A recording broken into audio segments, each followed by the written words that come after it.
Understand your anger. I do. But you have to understand. My home is a distant memory.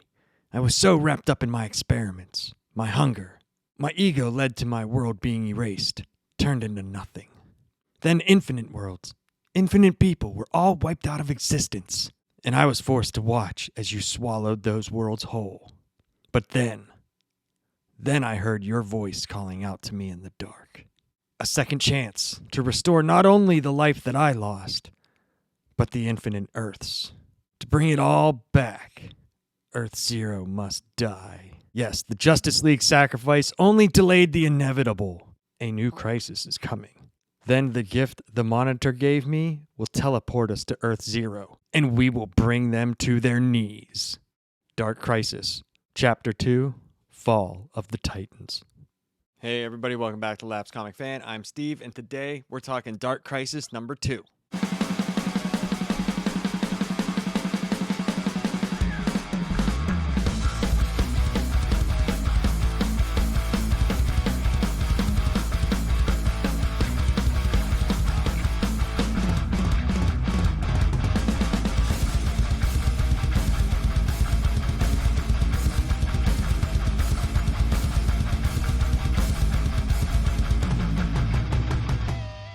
So hey, if you're new to the channel and you feel like it, hit that subscribe button. It'll help me out quite a bit.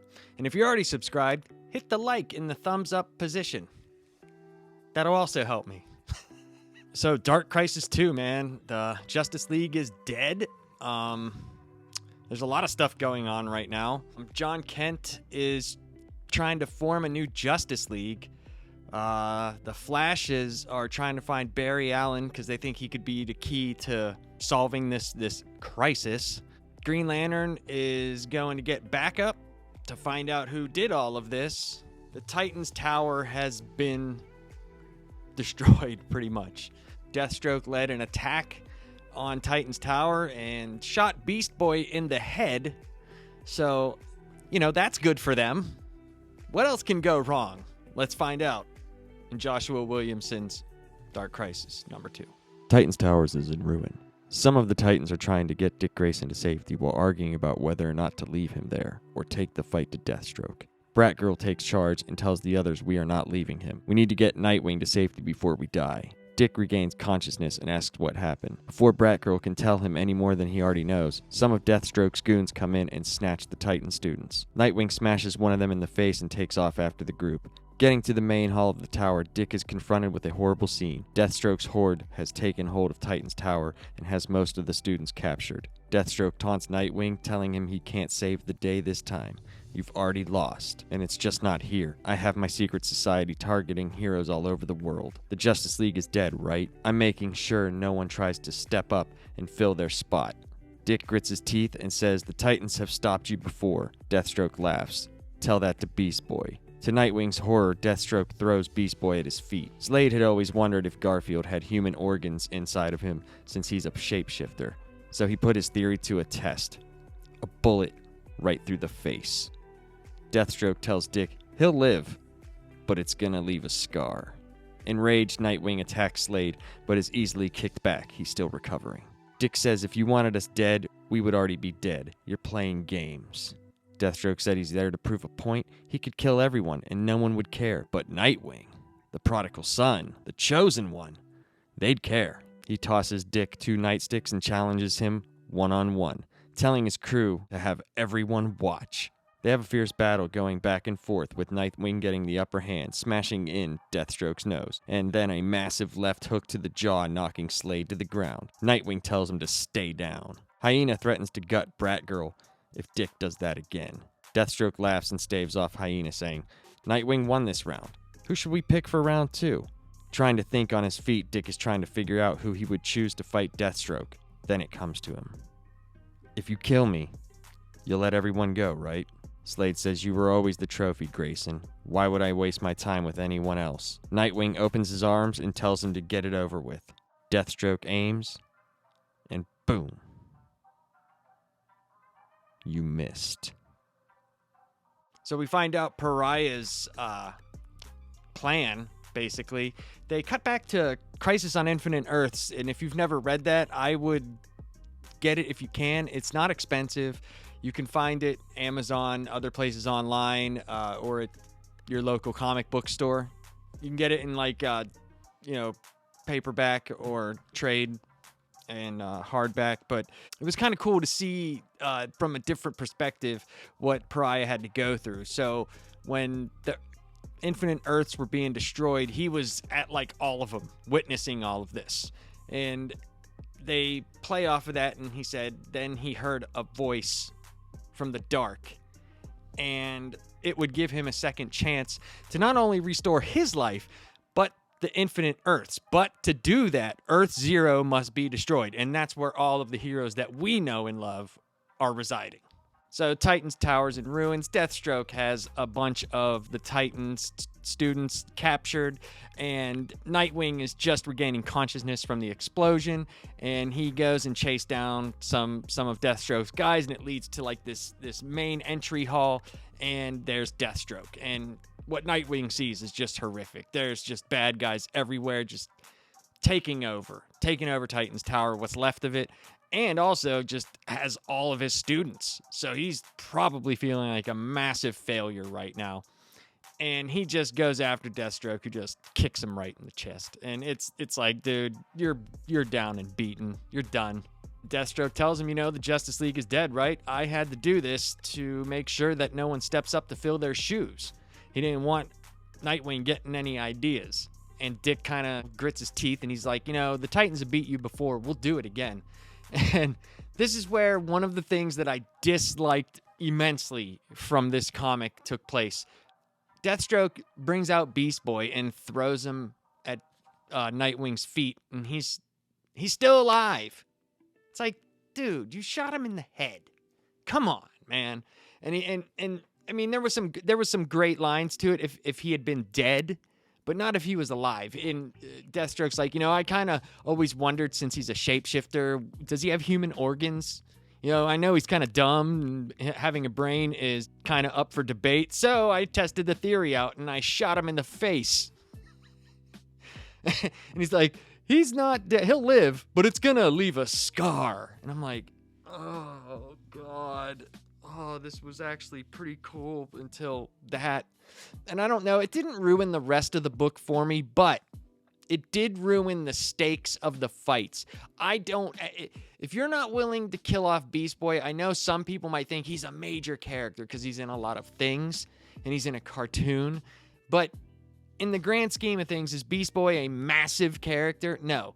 If Beast Boy can't die in this comic and maybe be brought back later, then who are they going to kill? Who do you believe that they're going to kill? And I don't know. I just didn't care for that. So Deathstroke challenges Nightwing. He gives him a nightstick, and they fight, and Nightwing gets the best of him. And he tells Slade to stay down, right? Slade is playing this right. He's baiting Nightwing. And he says, Nightwing round one. Who should I get to fight me next? And Nightwing starts thinking and does what every superhero does. It is one of the dumbest decisions that I see from superheroes. And he looks around, Nightwing looks around, he's thinking, and he's like, so, if you kill me, you'll leave them alone, right? It's like, how would you know you're gonna die if you get killed? Like, what? Like, that is the dumbest. That takes me out of stuff so much, because you're willing to throw your life away so that he doesn't bother. Who's gonna hold him in check to keep that promise? The word of a villain? Oh, that's good, Nightwing. Good decision there. Some of the writing in this was just, I don't know. I didn't care for it that much. The art in it is fantastic, though. The art is incredible, and I'll talk about that at the end. So Deathstroke goes to raise his thing, and he shoots, and it's like, boom. But if you remember from the first issue, Jon Kent was on his way there. He gets there just in time to stop the bullet, and he says, you missed. Really cool moment, right? If we wouldn't have found out that Beast Boy was still alive, that could have been a really, really impactful moment. And because, I mean, you suspend your disbelief, right? You suspend your disbelief to think that there's a chance that these characters could die. Do I think Nightwing's going to die? No. Okay? No, this isn't Injustice. This isn't something like that where you can do those things. This is main continuity. They're not killing Dick Grayson, okay? So, I don't know, man. It could have been a way better moment had they not shown Beast Boy. Showing Beast Boy to tell us that he's alive, that's the only reason why they did. Like, oh, I feel bad that you shot Garfield. No, I'm happy that he's still alive. It sucks that he got shot, but he's still alive. That's the good thing. So over the next few pages, there's some really cool stuff that happens here, and something really cool. So John and Dick get ready to fight, and they tell Corey and Cyborg to get the students out. And Deathstroke kind of plays another card. He's like, you think that you have the upper hand still because you have the super person here? You have the Superman wannabe? He's like, I kind of prepared for this. I knew he was going to come. And look what I did. And he crashing through the roof comes Cyborg Superman Hank Henshaw. And I was just like, like if this was really going to go down that way, Jon Kent would have been destroyed. But they have to build him up. I understand that. That was a good decision. Because this might have been, I haven't read a lot of the Jon Kent Superman new stuff, but this is a big challenge for him. So Hank Henshaw just grabs Jon Kent and they go right out the side of the building. They're fighting. There's some good lines in there. He says something up to Jon Kent, you should respect your elders. And Jon Kent tells him, you're not my dad. And I love this line. And Hank Henshaw is like, yeah, you're not either. Thinking, like, I'm going to kill you, you little bitch. I was just like, holy crap. That's awesome. But Nightwing wants to know what this is all about. Like, Slade, what is this all about? And he starts to tell him, and he starts saying something like, all this is bigger than us, all the pain that we've gone through. And then all of a sudden, his head starts hurting. He's like, ah. And that's when Pariah tells him, and you find out, that Pariah he's working with Pariah, or Pariah's got him somehow telepathically, or he's controlling Deathstroke somehow. And he says, Deathstroke, you're not supposed to kill them. I need them.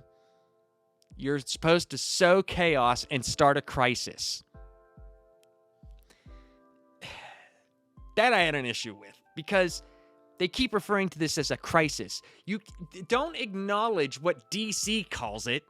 Don't acknowledge what the book is called. Crisis on Infinite Earths, Infinite Crisis, Final Crisis, Heroes in Crisis, a crisis in time, a zero crisis. Like, you know what I'm saying? Like, that just seemed weird to me.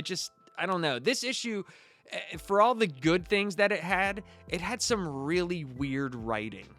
And I don't know if that was Williamson on his own, or if this was a directive from DC. Like, you gotta get in the crisis. You gotta get that in. See? This is the old crisis. See that? And I don't know. It just, I don't know. To me, it just didn't sit right. So Deathstroke tells Nightwing, hey, this is your lucky day. We got new orders. But Deathstroke's men, while this was going on, like earlier, they wanted to know why they couldn't just kill the good guys, the superheroes. And this had happened earlier. And whenever they're leaving, he tells Warp, come on, let's get out of here. And they're like, hey, why don't we just kill him? You said this isn't what you said we were going to do. And Deathstroke just freaks out and he's like, just do it. And they do. So there's a little bit of dissension there. And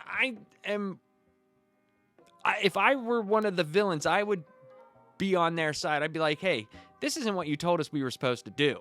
And I don't understand why we can't kill them. That's been our main objective. And to tell me that there wouldn't be like one rogue villain who's maybe like, say, Starfire or Cyborg, one of their main nemesis who's been beaten down forever, didn't go rogue and like, screw you, Slade, and crack, do something to somebody. And it just, those are things like that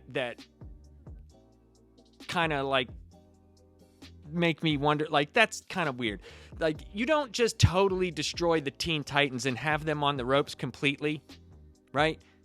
And then not do something to somebody. Now, if this would have only been an attack on Dick Grayson, it could have been much more believable.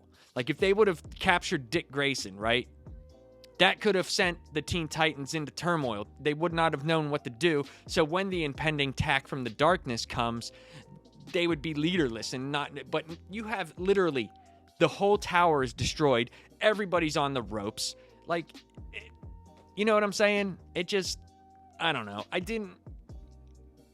just, this issue, like I said, for all the good that it did, there was things that I just didn't care for.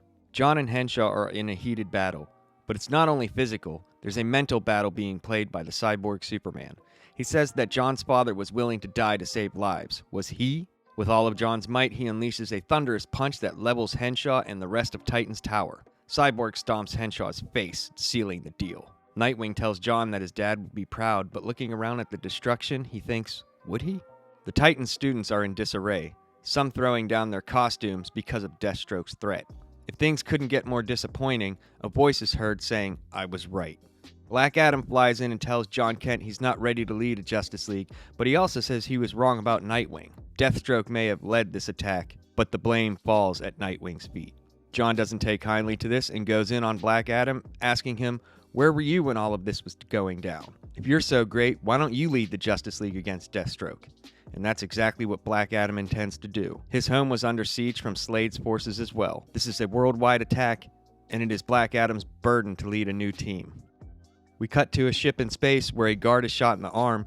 Green Lantern Kyle Rayner looks to be making an escape but is running out of ideas when Hal Jordan shows up to rescue his old friend. It couldn't have come at a better time, and he's not alone. He's brought Joe Moline with him, the best detective in all the Green Lantern Corps. They get Kyle out of there and fill him in on everything that's went down on Earth. Black Adam's claim about the Justice League being dead, Pariah leading a dark army, Wally in the Flash is trying to find Barry Allen in hopes he could be the key to resolving all this madness while they find the people who did this. Kyle, while appreciative of the save, says if the Justice League couldn't take this threat out, I think we're going to need more than just the three of us. Hal tells him not to worry. He knows. And that's why he's brought backup. You ready to report for duty? Jon Kent and Hank Henshaw's battle goes not like I thought it would go. It was pretty short. Jon gets the best of him. Hank's playing mind games with him, says stuff like, your father was willing to die to save lives, or you. And Jon gets him pretty good and destroys pretty much the rest of Titan's tower. And Cyborg steps on his face and pretty much puts an end to that fight. And it was kind of disappointing. But Kent's looking around and Nightwing says, your dad would be proud of you. And he's like, really? Would he? Would he be proud? And there's some students there taking off their costumes because of Deathstroke's threats, wanting to kill the legacy. If anybody puts on these superhero costumes, we're coming for you. So they don't think it's worth it, and they are. They're sowing turmoil and chaos. They're doing their plan. So I guess that means, we're not going to see any more Taco Boy or Powerhouse and Brat Girl because they matter. Things couldn't get any worse. Black Adam shows up with his indignation. Say, I was right. You are not ready to lead the Justice League. But he also says he was wrong about Nightwing. And Jon Kent gets pissed, as anybody would, because he's trying his best. And he's trying to live up to the legacy of Superman, his father, and he just can't take it anymore. And he's like, where the hell were you, man? If you're so great, why don't you lead the Justice League? And Black Adam tells him, that's what I'm going to do. The nation of Kahndaq, my homeland, was attacked too. And this is a worldwide global attack. And that's what I'm going to do because we need an actual team, not a bunch of people playing heroes. So we cut to a spaceship and Kyle Rayner, it looks like a prison ship, and Kyle Rayner's there and he's in an orange jumpsuit. He shoots a guard in the shoulder. And he just tells him, hey, just be thankful if this was Guy or Hal, you'd be dead. I'm a nice guy. I'm a sensitive artist. So he's trying to escape, and he makes his way to what seems like a hangar, and he has nowhere to go. And the Deus Ex Machina, again, like Jon Kent showing up for a bullet, Hal Jordan shows up to get Kyle Rayner out, and he's with another Green Lantern named Joe Moline. Mullion, I don't know how do you say the name. She is the greatest detective in the Green Lantern Corps. So there's that. That's probably how they found him. And Hal fills Kyle in on everything about the Justice League being dead. Well, Black Adam's story of the Justice League being dead. And the Flash is going to find Barry Allen because he could be the key to all this. And he says, and we're going to go after Pariah. and find out who did all this. And Kyle basically thanks them, but he says, if the Justice League couldn't beat this threat, we're going to need more than 3 of us. And that's when Hal's like, oh, I know. And behind there's all like a shit ton of Green Lanterns. And that's how the issue ends. And I thought the ending was great because I love the Green Lanterns. They've always been one of my favorites. And I think that we needed some hope in this because we're just seeing things get destroyed and destroyed and destroyed. And I'm sure there's more to come. And I don't know how I feel about Black Adam leading the Justice League. I'm sure he may get the job done, but something's gonna happen to where the regular Justice League comes back, or Jon Kent is going to be the new leader of the Justice League, because they're going really heavy with Jon Kent as being the new Superman, or at least a new Superman. And I don't know, it was all right. It was okay. I did not like this one as much as the first one. The first one seemed to have a lot more impact. The art in this one, though, was amazing. Daniel Sampere, his art is incredible in this book. I mean, I give this a 9 for art. The story, I give like a 5.5, 6. I don't know. There was choices in it I didn't like, but it's still early. There's 7 issues of this, so we're not even a third of the way through. And we'll see. We'll see. I'm going to give it the benefit of the doubt, so we'll see. And I'm hoping that it gets better. I'm hoping that it does. But seeing the Green Lanterns together and all of them, like they're all in together, that was awesome. And I'm happy that Kyle Rayner's there. He's a real fun Green Lantern. And Hal Jordan, you either love Hal or you just don't care about him. I'm probably one of the few people that are indifferent to him because I loved Jeff Johns' Green Lantern run. I have all 3 omnibuses. I loved it. So, and I understand how people write Hal Jordan, the hero worship that is Hal Jordan. So I can understand it, and I'm looking forward to it. I mean, if I were to pick anybody, I would have picked Hal to be the leader of the Justice League. He's got a lot of seniority, and he's been around the block, but I don't know if he could, either him or Wally West at this point. We'll see where it goes from here, but that was Dark Crisis number 2. I really hope this gets better because it seems like there's been so many events this year. And to have another crisis, like an actual crisis after Heroes in Crisis or whatever the hell that was, I did not like that at all. But I'm hoping this gets better, and we'll see, guys. We'll see. So what did you guys think? Leave a comment and let me know what you guys thought of this book and if you think it's getting worse or better and what you guys think the next issue will be like. All right. Peace.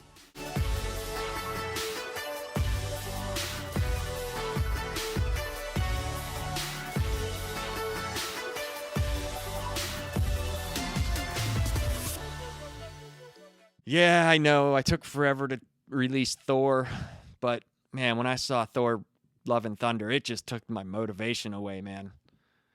But next on Labs Comic Van is the last part of the God Butcher storyline. God, what they did to Gore, dude. Thor sucked, guys. I don't care what anybody says. That movie fucking sucked.